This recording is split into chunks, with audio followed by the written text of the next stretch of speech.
تحياتي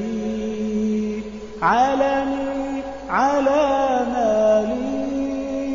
رفرف أيا علمي رمزا للاستقلال قل شعبنا واحد كذا نيتنا وكذا الهدف العز والمجد في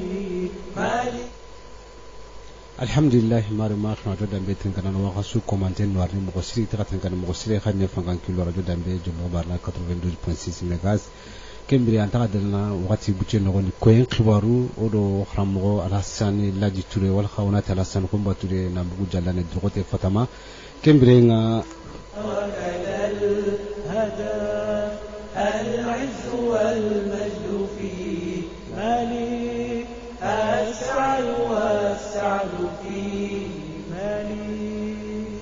كمبري نا وقاسو كومانتين نوارني مغسري هو خطو مرحمه كمبري alhaji suna kira mren tamundo krawana dangiti tanji kimbinitia hubegani koyen kibaru wata to kram wala sani laji tura san kumba ture dalane kimra wo kitengure wata rangani am bismillah tafaddal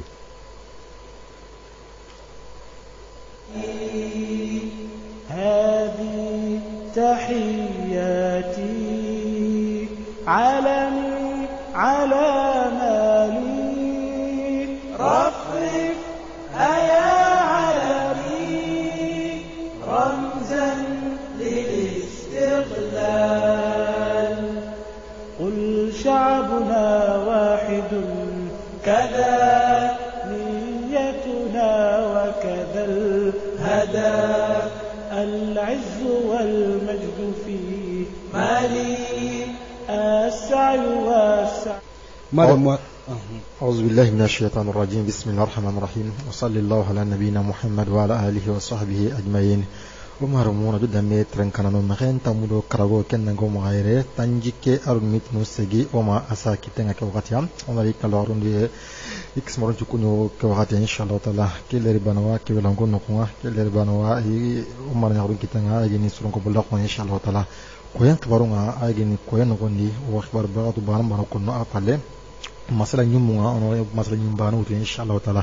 lenke khalle o masala nyimbana be rawtu keni gundu nyime nga koni oswatu osno sokano yi saga khado osno nabru marano inshallah taala ano ko keno kon amenye khorenya khayi marano kondi khayi men kondi qarqan taqul tampille ar commune segi kunya ne menye abranka inshallah taala oro merunu fili ke qarqan taquli merunu be gatoy branka ma haragana merunu be matoy ango ni ibata kamano kunto inshallah taala oro ko masalana kenange fala men ka timpille ona kengara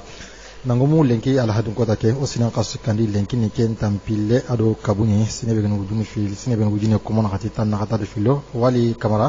ano lenki on kawono sunu komando na khaso muri inshallah taala asante khaso wori ama wori lenki ke osun kona khaso muru kana kona sinen ngaw bida singa buru duro wa sinan qasu na khata ni kenga risi mashallah harmano ni mo gomundi vraiment de wakati nga atunto asante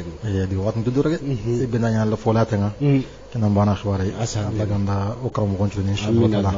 ولا يورا خاص كوماندون كل مرة دم فنان كلهم كما أكرم وجوي مغا وصواتو جمانا كوغاتين وانا جرنونا ورني أي متاخن وانا كوغاتيا أجني مساكتي أي مجمانا مالينا نقول ننتي kebegeni imunga kebagati imiro nga orawat na wakati nyankinye manna soro ngalle imiro no manna soro ngalle sabu no mania o kyon ko ta le disque ko matrombe no ko men khorenya tampile ar commune segi ke mairie gile mairie nga maraga ngini ari presenta woni branka ma inshallah taala yo ko kono makata branki tana kha o mairie paro bino garaga o kada digan ko ngi tana inshallah taala wala ona ka fike wakati maraga kholi minne mairie adjanga dutigi drame on ka fi ka wakati ya minya kita kulmenga ni kebe ya sankhebe kama inshallah bismillah السلام عليكم ورحمة الله وبركاته. الحاضر من البرنامج يوم الفلمية نبغى تغينا فترة بجو هناك نغي وأخبار بيور البني اللي خاصو دم خاصو كي خاص كيسو بدو تمي ثلاثة خيال كورس ستيرة 28 communes temple le commune segi sous mairie ou la représentant et de aux œuvres dans la mini pays voilà donc les mini pays na ndigamu indiro ndembe nganyana e karu bugu kudi donc ona fera écouter ogan kati abandana mobe na pali parce que indiro ke aga bonebe kini ogono gatu onto ngene imbenalo gil hari menaro o watan da bonebe kini o gilna naga kai ila gongoni urubari nanti indiro ke intakarni yampe ama voilà nerun na si isiranga ilo de na masala de bu ndoli ila kubdu mu fina masala na akoy imberonde ga balaw be gasi ken nga falle aywa wala ile kati iga tongere be yana tongere gay de bu fili mena kasa imbello maga boroni ni na to debe suma bugu wule bu fili babu ne kari donc wa kelli ken chaka de bugu fili kama voilà bon imbirano ngana wari sebe de milla ngana wari a tenge Allah ko tege ni fitna ko ewa imbirano ngana wari agra imbelo nagara sesu tebi agra sesu nabure bi ko jero su be fare wenna aga sabana kiskori anoxe kenana akama stona ewa onanti imbe kalle ona qalisti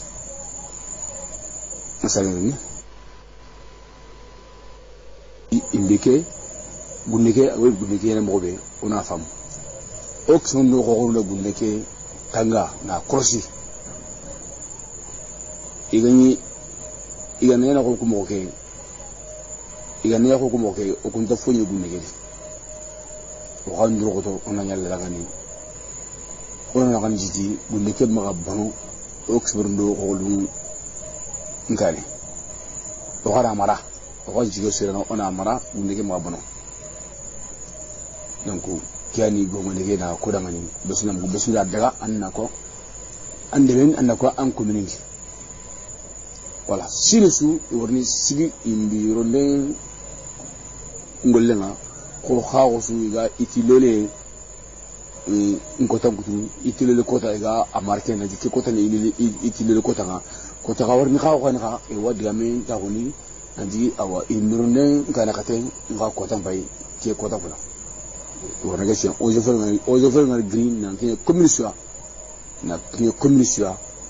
awa ilina taw il debu on taw na ngamu na xana ko ni ngambeti ke folle keni fo ko gamala gabe riama gabe ke ke na sallallahu alaihi wa sallam do adrame on a voté na kuyi wakati khaba mission on a sukui la se rumba touré kuyi yani ajalena on a kuyi on a rozunga jalo kuyi on yi tiga on mama ki fo ke na o mulasma asuno dema na ke sanki kulo wakati awa mi hamna kama wona dabari o so fulu gunwe on ni korsi on tanga amaiti wa itema amaiti brema amaiti hamar min mai okay assalamu alaikum wa barakatuh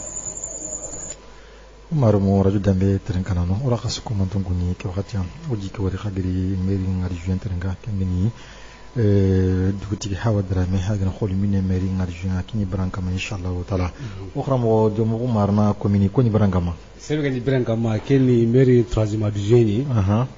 alla ranya golluki medo aken sigira ke wonta nyoko medo bani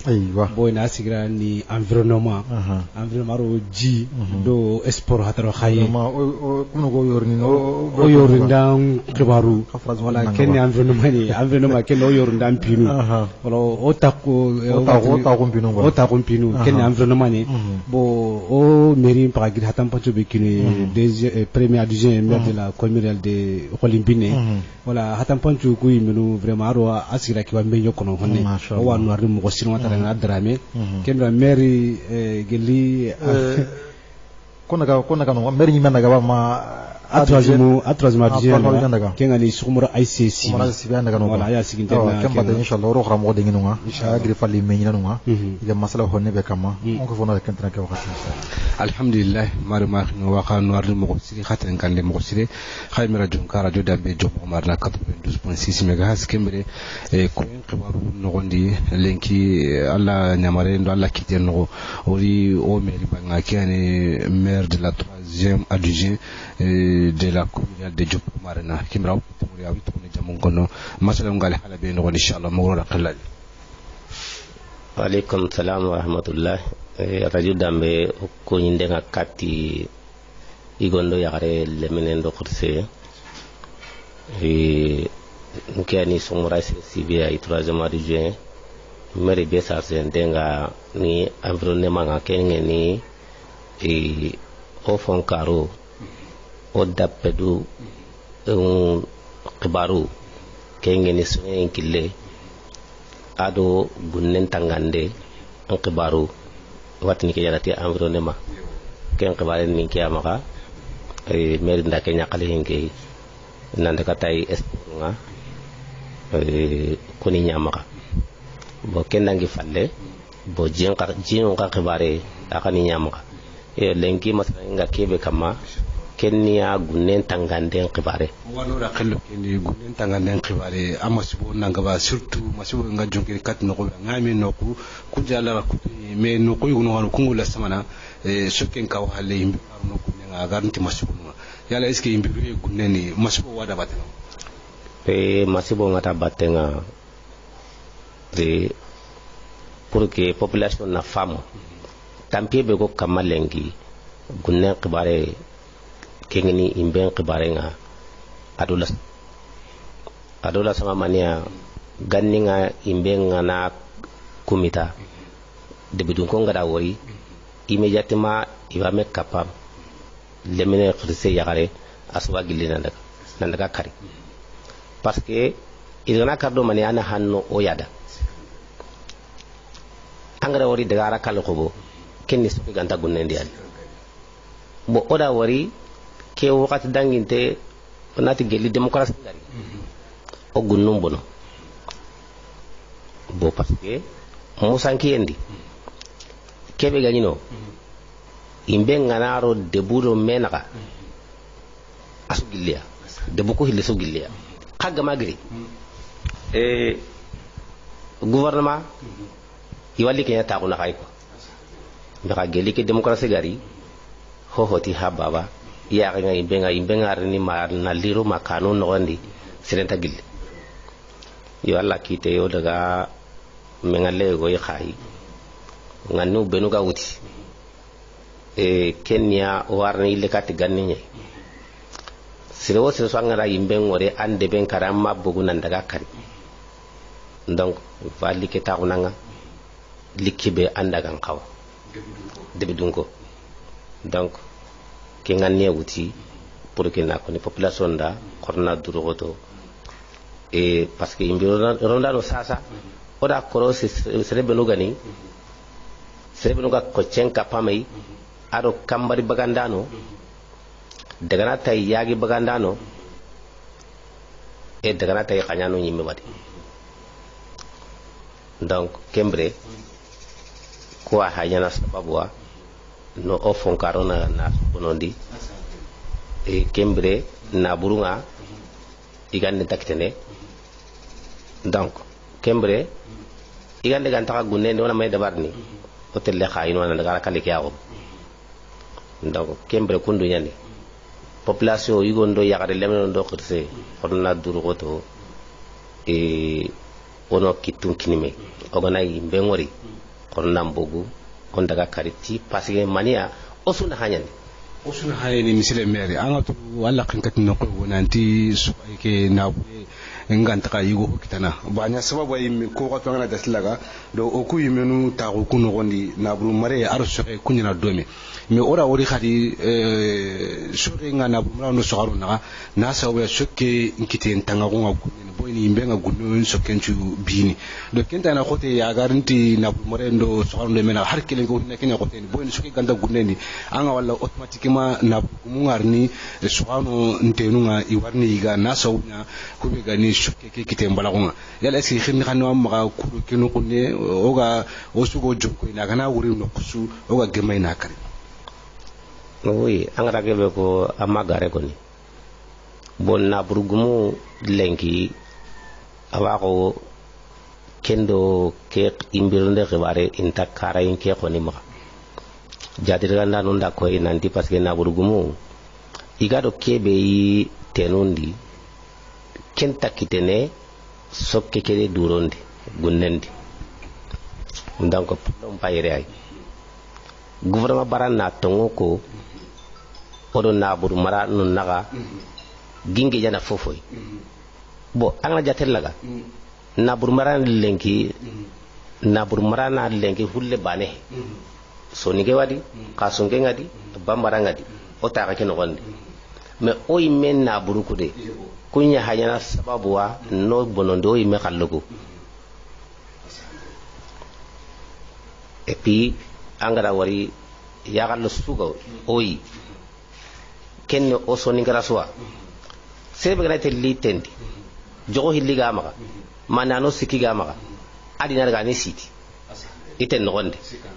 aha sebe no ganna ne kengene hullo ma khasungo ma sere tananu kunga da kun kawariyo iwati ndrono min tati ndrono donc ngeko nga kebe kono na burmarano ke suka mante asoningeo abambarao afuleo akhasungeo konna duro khoto fofoni na burento ko ikandi na burmaraya nyaga linganda na burmaraya nyaga linganda na burento kan kana na sita na daga igo ho mutan tende anda na ran nakini ogoma kenya gaja ogoma kenya dabari hullul nyaageran tabakoy kasungo benu ganna gani yaageran tabakoy intala tonowi parce que yaage ngona buru ngote nundi awa kasungo ka bangi kana kundunye yala hulle be gana ke ngori masone ke be gana ke wori esa wa ari na buru ngatelle ba mara aranta telle oda cross yogono maga na jogo tamya yogono maga nanu segi nanu nyeri nanu tam ando kuna daga antende donc kenni hoyi anta khaba donc imbiro ndeke komi digame de hondade ana hande ano suko humante nyaka oda mugu wakonni nanti arakal gumu yana soron tugana oda ke digame khamugu nan daga imbello ndi do gununga nanti pour gara kal nga ko bonal hala beedi ko ndati ndi gareni meka serebe gamarege alla mani ko no kendi kubruga imbello no ko minu maka ere intargen agara igal legene o gara kubno ko sasa ko ci bagandano yagi bagandano nan daga tai kambari bagandano har kajano kubno ga mara hakatini igalta diga mulaw yono walta har sigati minna ndang kembre ken ko ni wa no gonde sigati minano ampara kebe ko kundu kun kawadi surtout serebe no ga voyage ni angana jatel laga na wutu khaya kati nyoro iga imbe berondi ndo kileke aga benni bo ko ni maka transporteur nugo kubno ga daga na bomako iga gilib kubno ga gilib mako na le khayi kubno ga fimene mobil no gondi iga sigeti ke fitana ken kawayana sababu wa vraiment na imbe londi ko da ke diga maka koni akota maka kesu egira kebiga koni kenya ilo transporteur no syndicat no warne taako nan digamu nanti serena maka sigeti minima wuli no godi vaskilde parce que warnti kololobe kenya na ibellondi kundendi konna durgoto o suko mande na hangani fofay konna tanga kinranne legere katta population ado du konsu pour que rebal ya rek tane mo waaw ya ga kitane ke mo be o soana o na garen chitini na otu debugumu conseil no almaminu modinu asusu ko mande korno kitunti ni nei ona nyilde katti ganni o ko mayde katti ganni nga fo hon tasirun parce que o su kheringa kawa bonoti kilesu o su anan kawan nan kahi na kellaga na kane na sinsi ko o su na hakdati fofoy o su an kawana ken sinsi na breke dadi donc ke on ga kebe kono os asusu ko mande population ju ko mande on na durgoto ono o dappe du bay aton kali ta o yorinda ona tanga ogo bo yorinda tanga awayana sababu akololo atampinga kina suku mandenga donc nga kebe kono kenni kiyay nagana ngona kengori vraiment xawalato voilà digame bi ngema kenni kiyay inshallah kamera nko nyinde nga kati radio dambe vraiment na auto directeur nga la wara guli ngano atren kan dano ju igum mando ya mano nga sukunyini wadwa nga arna fami kini asuko mandenga arna fami sere kini asuko mandenga ci Allah yimetu ngako barikalla kamera barikalla Omarmu radio dambe tengkana ora kasuko mondon kuni kawatam ogri omeri mbata maskandi kingani Sheikh Omar Aissa Sibil urken tan wakati ado duti hawa drame bana baka jumu Omar na commune kodin kingani Sheikh Omar Aissa Sibil duti hawa drame kin baka ko limina commune inshallah oji ko wadi oro fugo be hamu diga mu no kodin oji ni menye banya ko ken kondi ba ko nanti bi menye kan menye po mo na fandangam ke mi mu yembe khayi marano ganu ko nan ko tas ko mantunga ken kita maraye ano gayna champion da ko nanti kita maran ko ni vraiment ano gayni wale mutu ni mumbi yake ala kulli hal ko mo kana diga mulla tawi yebo ona mi ngati ngila ngara inshallah taala mumbi yake ko ni sababu gebe way bona famu sababu gebe ngay ko mi resere gebe terenga ko mi ngatli gintono mo inshallah taala kam bal sege gebe digan xanu mo xayre era ko nanti sababu ga sikki mengaruno wal magana do gante la kari yo fono xalle ngay ni butun qasanyani fono ga xalle ngay ni ko xara ngate masla ngani gondin so xanondo yani nabugumu ne menaxa wala ko mi sumana sibira ko diga mu no gondi o ku nabugumu o yani so xano ko xay ko so xano ro yani nabugumu xay wala xa o ko me xon tangana bo kyangana nanu ko hay sasa angana gunnum pay sasa tiganu ga kamana ko sumo gobe tigana ko lengi le ana sunju lengi ana sapi lengi kentan tempo khore vraiment gila gana ya ganda ko no kunga o kuno kunga ar no kuntano kinga la halaba khibaran ki yom gosil inshallah taala yamba kena khenna a fo le khen soli siki an kli telephone khama ke hayo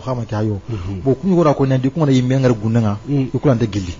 parce que tora be ga ikun kama yimbe ana ga gunne ci buyime ko ma ki khana haqqi la bay kin contraire ni asante ko kasanya na fogo wala ken ka konna fo khara ko nanti no suru yugona ngila khanne magayme nana ga yimele telima daba gumu daba marano ya tora be sakay kun kama c'est pas la peine ni mere so ken ngata mbuy tabana groupe sikan ci loti no anga yini kun xam wara kal na marché khara ngata khadi ga menga ko kun xaw melene fon kat no khara kan kata diga menga sire de gumu anga nange jigati mesasa anda ko ngona fita asante kampange ndaga antien bo kisu commandant yana ala kan kata khadi kuma kamere magani ni kuma ga yage magani ni nana go kuma ga coach magani ni kuma har sta soki bagande kisu ke bagande be kuno kafa kanya ngi yugo ngati kafa nga kafa kana kati gilenga o khram waraw yimeloni anamugo wara wori alaw yimeloni ko kusu commandant ngana ko homi ano ko ngana kusu hay kusun kawa jatega de berni yala huma kerni nabugum mana toranga ba est-ce que ta ke mi ande toranga kimi ba asante o ta wono ko hay inshallah taala anga to kuswati president Allah numero ngala srona 21 58 9604 anga to kuswati president nyangole non parce que hinu gono kelo ga kono nanti o ta go nyirwi gollu foko mina hama o yimeno sigira khore ana kundo goni o mo to na warata masala yimbe ngana ro o igra ko mo be nanto na wara ma gouvernement nyimbe gana impliqué an goni o wato na Kenya o gunu mun na hanta yinu kullini bona ibuno koy ibuno c'est très important ala khanga ko goy hali kenno ko agana yidiga mi ko bakala khanga kingani debun ne menaha imme bendaro misali imelo mo afrado kenaha marana yebo khakku tahu naka kitle mentarun kama ko de la kersasa khasutahu yostahu bo tifanga ngana jatre gande bari debe suma buna naka kari awarna hakama way kelike amako sasa kharsinjane yebo kenya haruna fike no gon onta tuma appliquer ba mama appliquer ba ilana ga appliquer ha o khram wa toro inshallah da khirni yebo khara fana ba jigino kan gon asante bana mo o imi kalen gon nga des fois ku ngi daba marano nga ya fanga namba kan nan koto fian mais du no khawri mura kana mo butun kasa kan fogo be tawuni yebo ana mo ngeke detalle parce que ko tora be soko kuyi idi nyile nyiga wala ma irin tiga nyiga wala ma ida makani mekamu ngana maka khayum pay lengi dingranwa kiendo wuro soronya wini kama daban law gili 20 kilo 30 kilo gati sakatanu parce que ada kenkat no ko kay nanti ti hoyo wang tene so kan ponu kuli kembe ganda kitene soke keno won angno ko gado angno bro mo mbay vitamine ngono angono be ngono se ngono daban wa kala ko no soke ni wakati daban nanga daban maran nanga kemma ken hilon annahum oro soron me masala angayni daba gunya nya anna mutaha agar haro honne kita fo khaye kedi agene so magana honne kita jebo kinga batte be to ko kinna pasa munta kiye mu maga yebe so keno asante ye ndi wonde khalle ada ta na kam ko jarabe me tu toure ti mi khila kam ngita to ko me ke daje bo khore angen daba na hari bucine kita vitamine bucine kita wandi khalendi wandi tiga wandi ile no gono wana makka no gondi wandi te no gondi tikenna kelleri bane wali 30 minutes kembo bucine kinga batte be to ka kempetenga aga batte be to ka sahanga aga na kira yene sokenga kedda batte to kay Allahu kiana gati ti fo wankitene tenu kudi jebo so ambonu kudi subhanallah téléphone numéro 21 58 96 04 ko yan khibaru bismillah ogamo ona girno ona muru ke like meru non koni en kawana ngri me nyubo yake ko en gondi ina concerne watu ke wakati ni grevon konay ala hakikatan ke wakati yo grevon ha grevu be on tani me wakati tu parce que tanan kallenga ida wakati ngo ita kason kabu nge yimuru fo makiter iti keta ke anoko kudeyani ma yimuru fo ngandi to wakati be akone ke jinatu serebe ngano lenga hajuni sare kay tinga makita kenyo bende anga kay tono non pa junga yeme yande kitene yo wona mur ke wakati e kata debe dungon civilisation ke de kamo yo o debugumu jeunesse ni manko se anga nati ke imbekale afanka ne jeunesse ni ke jeunesse nyanga jeunesse be debebe jeunesse ngam organiser ke kane onto okune benki kade benki sinkarnya sikantani bismillah e wala kundiye ni wan warni mo ko siri anga ke khibare yo nga soke no ko pro nasron khibare ni hamundi wala rante tele so dan tanto alanda wutu gili merdu nga hiloni aro jeunesse wala na ni le sagane kate halle honne ke ngani marano nga dubun no goni khen ta ko ma i krinte nga kate ko bilano mo ko siri ko troisième adjoint ni mera kanya kate nanti dogmundo almaminu aro khram mo nu kengani mordu nga debundi kendo dogmundi konsienu isikira khorowere boyna nga tu ora wori dina kembe no salama ko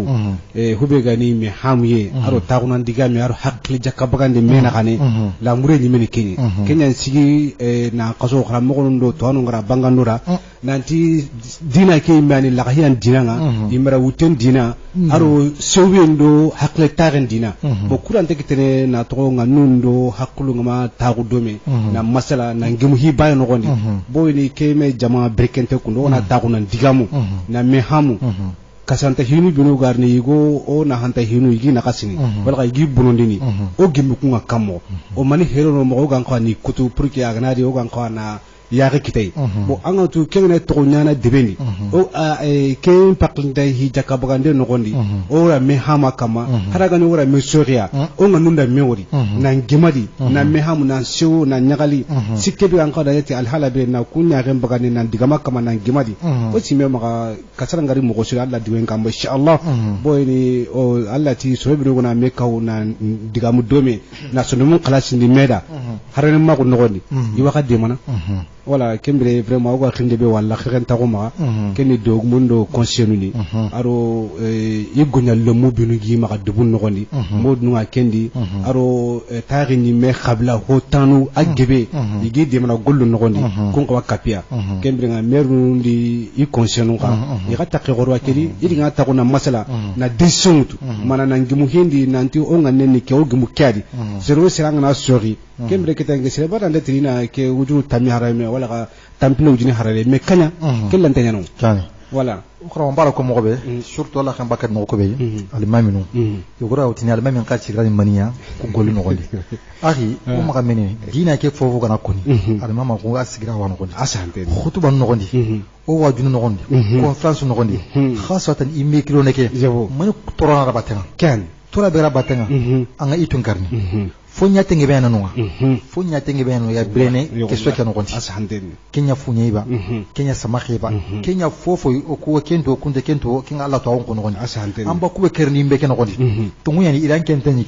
iran tenyiga tungunya dabugum nangen toro khange ni maharani melo anyi melo tora ure yebo tora be gampung kun khale ke sikanta ke sange barni fo nyatu mene mekri meke no konti fo nyatu mene mene yalla khafia no ke so ke no konti iga mu khano konti igi bire mo nya no konti iga sutura no konti anje na yimele ke ngasasa yugo wodi atanjeni fo nyatu kudi ha fu nyewo fofo gani fo aga bire so ke no konti anje barno kunci yonge mo ndia sikanta ke imbeke o yala man ci ko khutbanu irante ni kama arawanya almama kun cigira akite ba makitere akiteri no so ngunde kat pes tonya ni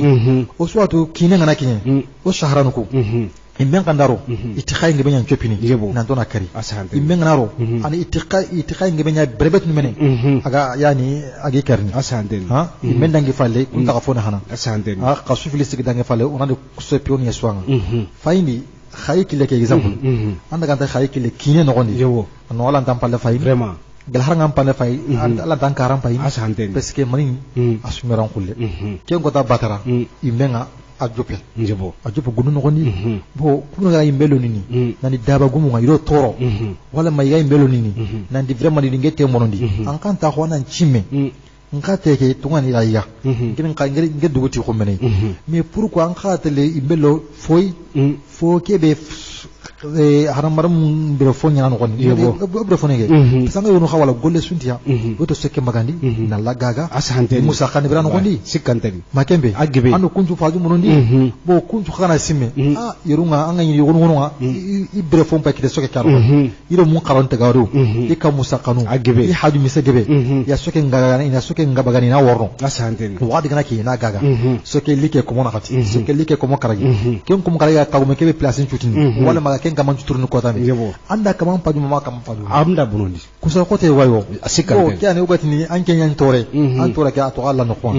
mais maka duanga foge tana toran ka funu anyi me ko vraiment wala kusu komando khutba unuma agini almami wala gi warza khutba khrawuma ya kusu kono kolole be graba tanga muhadara gumunga ya kusu kono foko yi khana wakati num paydo o batenga wala na finu kuno ga misali meru ba ko yara ke gole ko kunu imbiroye tora be graba tanga o dinanda ko o dinanda ga makamao peut-être arawnya nangi RSRC nangi murunde yani kemma kini asante ban imbironde tora graba tanga yebo har fare sallallahu alaihi wasallam nari imben ko kompo no gondi ato kona sakawno yimbo oni kari ona kari ko misali sin ko foke ba roma kombo no gondi danger yani asante ma danger fe danger yani danger fo fora bakano gondi wakati ngala ken galle ko salabatir no faquto wala ma ka ko nga usula be ron an khaswini wala usul mi garu kombo no gondi yebo nana ga ni to gono jo gamen gatikile assalamu alaykum wa rahmatullah assalamu alaykum wakram man gatikile ko 21 58 96 04 o xamo alla xenkat no ko khutubanu kuno ko ke no ko alla xenkat nanti fonyo talubi no garo gunnu kuno ko ala kembre nga sebe gana jarabiti mbiroy gunnu kuno ko nga ina sababwa alla ne manyi me gelli hinne nga kato su commenter nga jonkin ta honchu commenter boy ni daba mbane hati alla te ke hobe gani harare men mbane hati alla te ko nga nyang ko ten kama honyu tonoro daba nu wala kunju alla hinne lewer ni sababu kato ku su commenter nga wala kembre nga anga yana sababwa okra nabila suleiman awakati kankoro ndakita kankoro nga khota ga khoto ari jama maganti nyandi wotla alakhri ari wara dengenye Allahu akbar ken cinginte nga kamana alakhri nanta la nukumari nabila suleiman ati jama na ngincage iti mana kanya ati keba alakhri kenan dinda nan khoto ko Allahu akbar fogi ba khawro ma ganyan ko tankama agarani Allah hinenge kunga fe dabanu kuro le nombu chuni benu junubu gantiya kunyu gonu go fe ar fonyo tanu ko ku few vraiment gantinya khaton po khoro nyokitana bo imbiro ke no gondi dengene bero hunye bero honye tabe ga kala asama ko waf agbe ge benu gramo armu aro kumuna kay biro fo mbakano gonti ana kay kilu ko hando ko lew soro nga gili khayin bito siki bito karaji go gunu gunu goni ga soke bagana ari ga fasagrene faki wadde ban sasanna faki kha awde berna haju gebe anamu aro kide voilà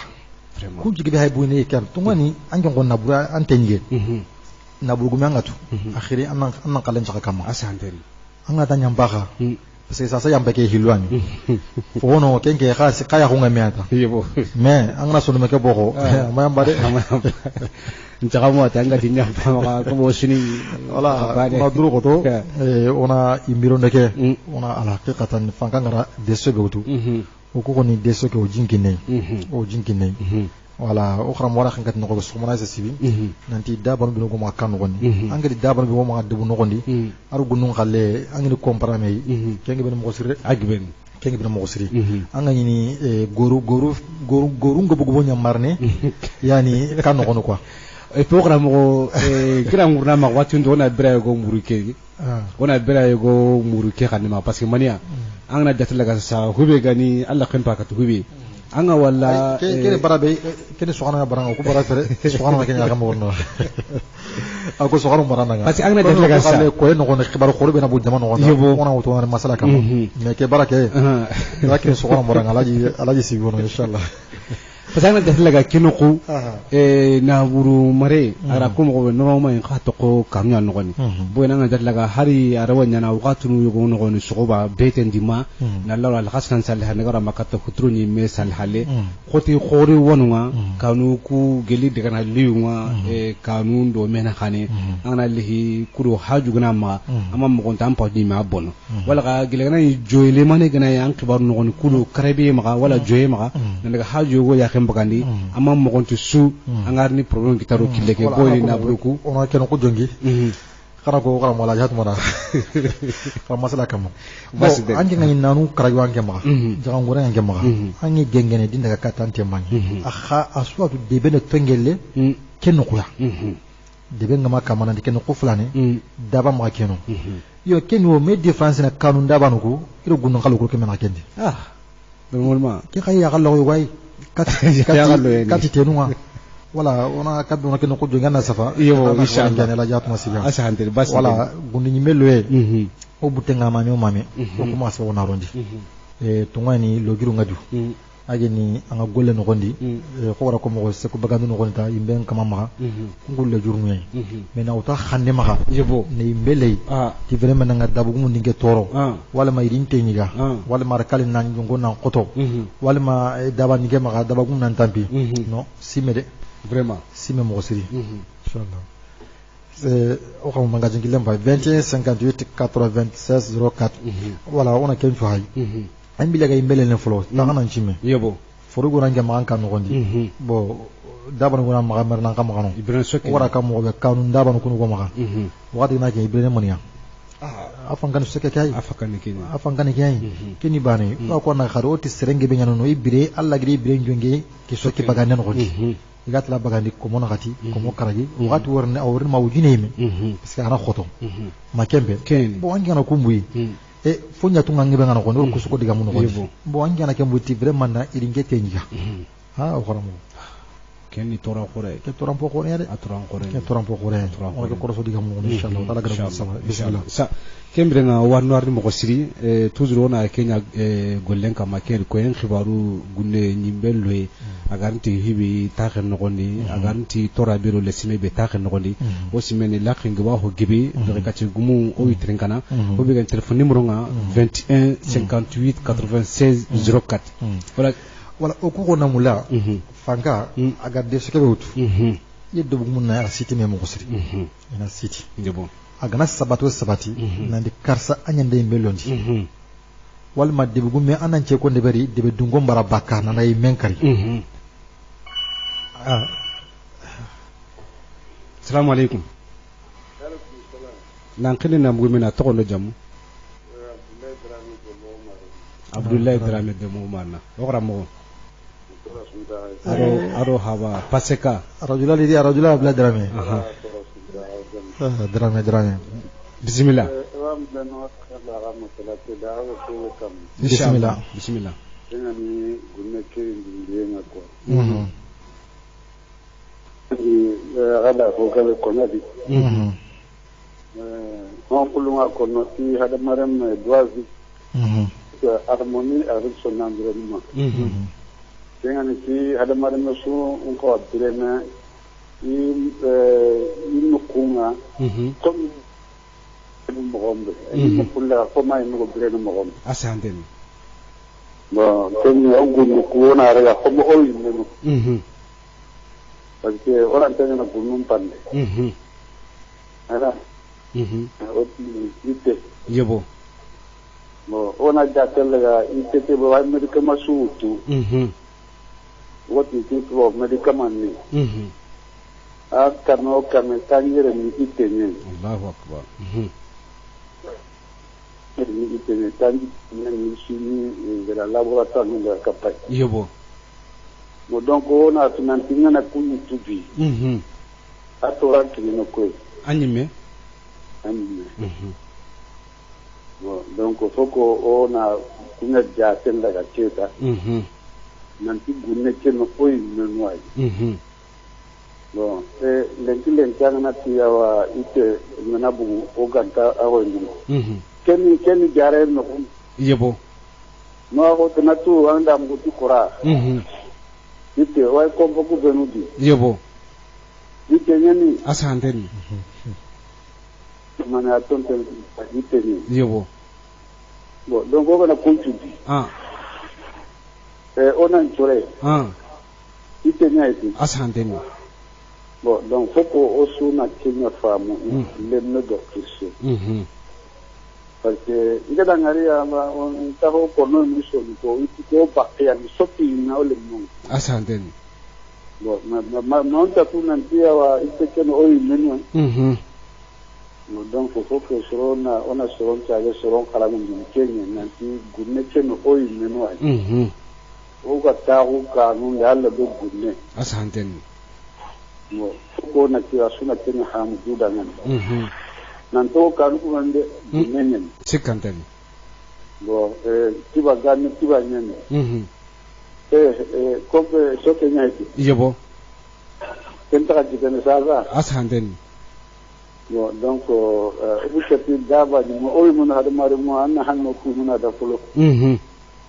bon donc soke ona suro mo sawn di kenya lemme da fisse inshallah ana ja to do mo len tiyawa ana suwani makitana ana to nyaron ngende asanden bo gani sarati na sasa kata ni yebo jamani mama jamani orte gani o nginde mage ka monje asanden remanda na o munanda sukutu yebo na nyoma ja terega nanti kutu bo ay kutu o no ga mi remplacer ko tawar ni de orni tambi asanden bo donc har kelen ko tin ja tele lengi len ko so on kitana ma ja dingaram vraiment no o ga do kan ni do ga de ko orni so on kitana ka ai bo konta ni so ti gazi na gazi do kana suma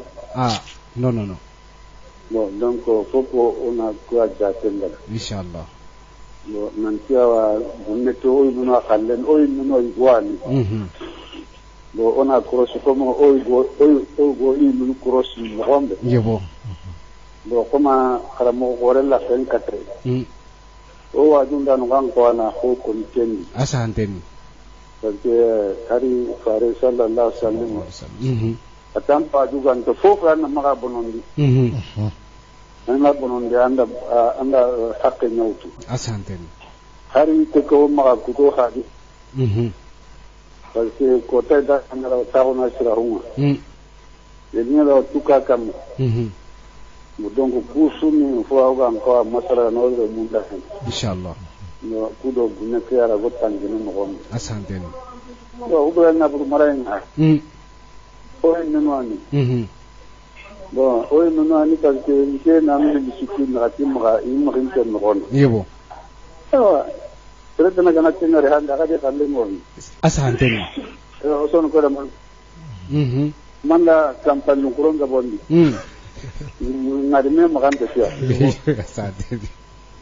donc ke anu so asanden Victoire à Saint-Chéret. Ah ouais, non, Drame. C'est très bien.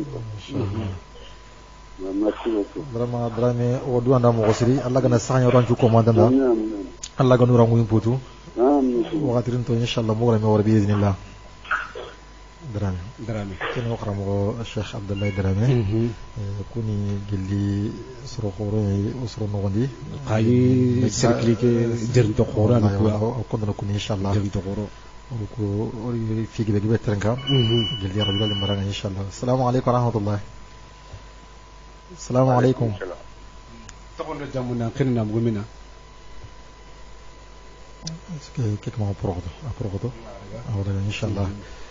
Voilà, on a Abdullah Drawana comme Morsiri, on a Radula, il y a la seconde à ton Kawakatia. Inshallah. On se voit dans un kiti, John Gonde, Arson in Canada, on confronte les canons, inshallah.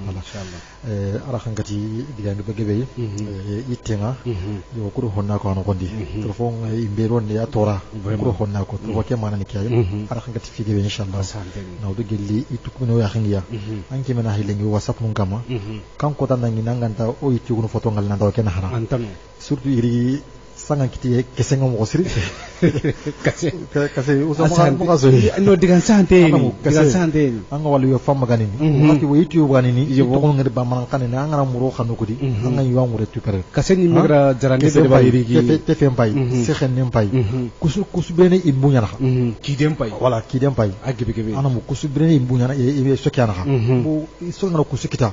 danger bo watu ben lengi kan tekitene ogune ken gonde ay tenga dak dogune ken gonde alloha ko watu ndo ko to ko makinye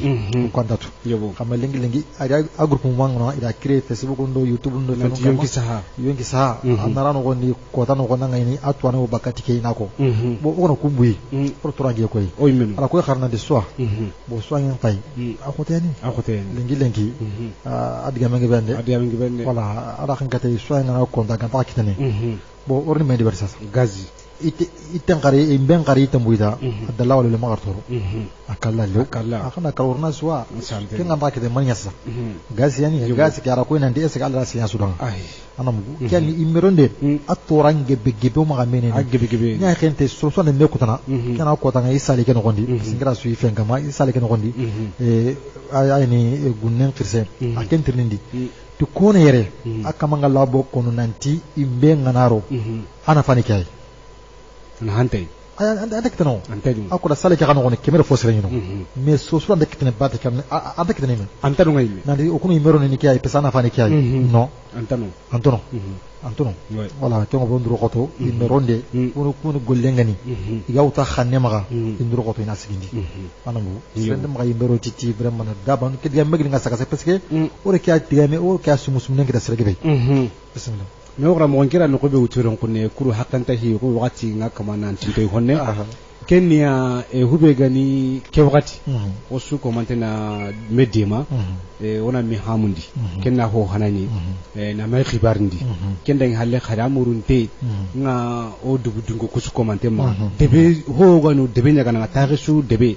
kembre nga dogmundi konsienu aro idi idebe ngol nyaga non su komante vraiment jeunesse ni mangaro hedde ni manko aro yagaru ni me heddenu bon sigira khorwa kunchuwa to parce que time wa kini ke wakati be sakonu hube gani mulle ay mulle ke jopade nga anga la su komante na guneri boy ni hube gani sanjane wakati nga kenga tari bolongolu nga tari imbe ngaro no anga wala nanti imbe lo sirema bo akala alo geni mo kosi kembe nga debe sugadi na comité go tagundi ken comité contact na bugi no men ha ina nimero hari ga uta khana wana keri nkinia ko sugar wala ka biton jatu sugari na keri gori i telephone no goni anka ira imbe wori no kuta ora bichaka kine alhala gori ina khindenya har man na bugi daga toy branga kuro ina katna wala ga hari ga rajo ni ma khili nka ti document conscienu adio igonya ngono nyamarendi kem hari ga rajo ni khili rajo na ko nanti vraiment imbello kino ko hulani kembre nga amurun tenga kudubu kedebe na amurun tenga kudubu dunko men ga jeunesse imbugu ina meni kembre ina katna imbeke kari o ko le minan tagu ke soso ko ni ana kite awana sawba imbi re na ho bagay amma subunga vraiment ke gara wanya na sawa na kende badi kembre nga mek arante ina le hala sudi o ko na ko na lungondi na gemule mo siri faut que do mu kuri conseiller nan bingeta ina desina wutu assalamu alaikum warahmatullahi wa alaikum salam to no jamu nan kin nam gumina na wele na mu Côte d'Ivoire Marega oui khordos ma Marega kapalo mo yarno de no khotro sinda Marega allo Marega otro mai lato yene continue angi nam continue ro mo gum ngame bismillah yarno de no khotro sinda alhamdulillah Marega otro la jirene bismillah kala de hoy meri kubeno ga imbel ndini kubeno ga na buru morano nga o dini jaga ba wono kilon to me di ona me de madron ki de wa di kutinan o ma ti na buru gumo yan na buru mo no ko kana imbel ndi teni iyo no gara ha mo kunna wala ya ni to hano mo yan na buru morano nga ona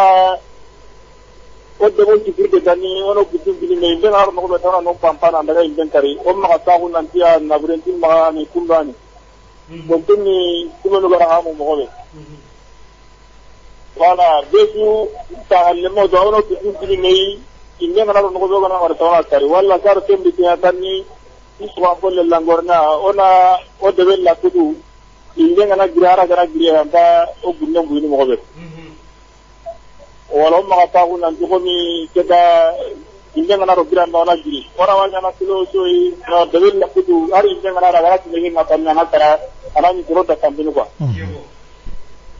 wala ande ni na buruguma ko na burugume yo har so ti jangana wana mugana so ko ngulima gaga kenni ala kunna na ganda kunna na mugana ko ma gaga ana kitana minna wala kesu na buga ma na buga tam ma ko andara so ko ngulima gaga ando ko da wa mo kita wala kem tanni umma durang kude ko wakati bikina no gara koto dikani ko muna na koto dikuna ga sino durang kude ko gara no ne danora mendi oro wuci bikina nya o mo ko ngana ko miki durang kubare inshallah basin tani ma urgamu jando ga sude ko no oro tinu ko gundi yebo gara wuci bikina wala kan ona dego tiron ko ni wala ta dro kote awa noari kemre alassani ladi touré ko warna kam wakati exactement ti ko warna kam wakati كان إن شاء الله تعالى يعني محمد داليا مارغا جومون كان وقت بغلنكي الكود فاري جمانين وغندي وانا كوني مغسي إن شاء الله كترنا الخوراني سنجا خدي أقلصنا الخوراني إنترنتين كلهم كما وهاي وقت بي إنترنتين أغنى ليلة ولا ما أغنى كتير وما غيره أغنى أخرني وانا كوني مغسي إن شاء الله تعالى السلام عليكم ورحمة الله تقول لجامونا نقلنا مغمنا عبد الله باتلي كاباتي كاباتي بسم الله باتلي vraiment ran to ke ngai ngana taw ko ngana ke ngam pati ko shamba kambe alhamdulillah ko ken yo ay gora ni awa jamani ne kana wadde gelle ne kane bo sere anga karna de ga asante ko ni tuwa kunya lo anga na ile ni soro tambi suga anga ni soro ku kabi jo karang jang se bana ma gande ni ga magara har mare mu amba kile ngana ko ame tuwa ku gandanga ni ara ngana ma asante ona duwa ne mera har da wurin da kiye ona Allah ya bindon da bangi Allah na kai da wada amin Allah ya rabbi ona duwa ne ganga dimaga Muhammad da mano de Allah ke ngai ka usuro ni don ka o ke mo xaramo ko ni Abdullah Bachili de makabate to mo sira tawrona di masalla mo jukuni bitla ko wata jambala baydi kulbali wona de koron ci commandon ko inshallah de bugume nga kam so wona de bidon ko jukuni ke watam o xaramo أنا غوص لبنان دكتور إن شاء الله شغل وقت ونقول كنيه كوقتها ولا أخرى مورا كوي ننتي إميرون ده أتوران قرن أنك أم باورني تولو نياورة أم باويني باتمان نياورة خاصو يقولون هنا على اللي خاور جهاز السكين كم بيعنا فلو أسانتني كم شو كم بيوقع خلي بارا كده خاصو منا قلنا أطلع خاصو قلنا كاري يناري إنه يكون بونا إني دبري أنا كنا نتي منو كون قبوي كاني خالي ukhramu anna khotena kina manno yaki anda khotena kiana ugula ton ta ko imbero e atora uguna ton akonto na konte no agibende on ko su komonto na hay ke ma imbele ti buton qasano fotana inshallah kina sira lagara nga assalamu alaykum wa alaykum assalam wa rahmatullah to ko jamuna kinna mugumina nde to ni Boubacar Sibi Segala Sibi Segala kamara tuwe Segala ko mashallah to rasulti alhamdulillah bismillah tafadda wa mula no tatalla wa muslangendi bismillah ni mege gajange waju nyani on kawa medde mana kamma bana me su khairi ngadi yebo aranga ma soke gaga aranga marga suwa ar tambise kan tamma ga tele na gani bunnendi ko tay ke manga tawu tisru asanteni ay lan ga gani kebe debu ngani kitun ko me de bonte de dungon to ngonga de ngem merendi woro wa medde mana nay mbuku kari sika sunta ken ay wuri nga communication tiringa na hawu debu gume yebo kenda tawasir kadi debu lamanga yimbi ni mega naru ani muki ani debu lamanga marga nga kubo kara gi goditwa kan ya donc deben tu kana wutu kemme inshallah ya wat kana gundi ni meke ikanni ka gen kebe hanga manku musa de geru sasa no idi bugu gundi ni ndemma ida liken ta unna bu naga nanu nyai bala iden da ngaram ma wudinu tammi anda suppi amma suppi anda ken tugana asante ida ma gumo tilen taka indani ti suppi no gon nanyi ga wasoron tu debu no gon di kuberu ga dutono na imbello di irakal gaga no nyamar ndenga kuda rakal nan koto aranga na kida ngani hinta bakake Allahu akbar ba akulle ngari taage kida ngal suru ngalla di kube ngarakal gaga no nga suru ngalla ina imbello nendi kuda rakal jongo nan koto kemo taage kida kadi nabur mana suga da asuwa kala sibin khore iyo anga tu woti mali kurumba keta malina suru anga tu ko jamal lamu yimeno sigran khore wadi yebo wala kudo na hera kita kusu komanten ay ganta kanyana anki pakanta hinmana dubuku su komanten do mena khani na wudo mundo yigo no kenen siri brambe gini kitungi debugu ngwa aro debon tawano na me gugande la ke patao ti problem ke da ko wi ngirimi anga ma ke problem ga gungin purushi oje fore ido to na ga mo ga tumu na bigendo har ku ngaro ku bre tara na ko sen tan ngari ani na ga na imani na ne ido wan kunge anga da ina men na tikka ja ja anda ke imbero ndi to nyani itali hajin na fa dilla ga ni debi dungondo debu ngani kitungo ni me hada hanga man ngan tan ngan mi rawo gunun ko rotin ko jey na khiri na asante wala cyani na ko ni na mama assalamu alaikum wa rahmatullahi wa barakatuh وخرم واتنجيا نجا جنجلا كيتي غير ان شاء الله تعالى الله نقوم نسوباي وخرم ورخن جت نقول جبي يا غني بواكر السيبي نكون يجي ما سيغلا ما سيغلا سكون تاع توما كي وقتها ان شاء الله وخرم واتن كوني كي خبر لو تشينو كما ساسكونو مثلا كيبي كماتا كني كوي نو غنا ني خبر خور بانو نغا وكي متو باك خبر نو غندي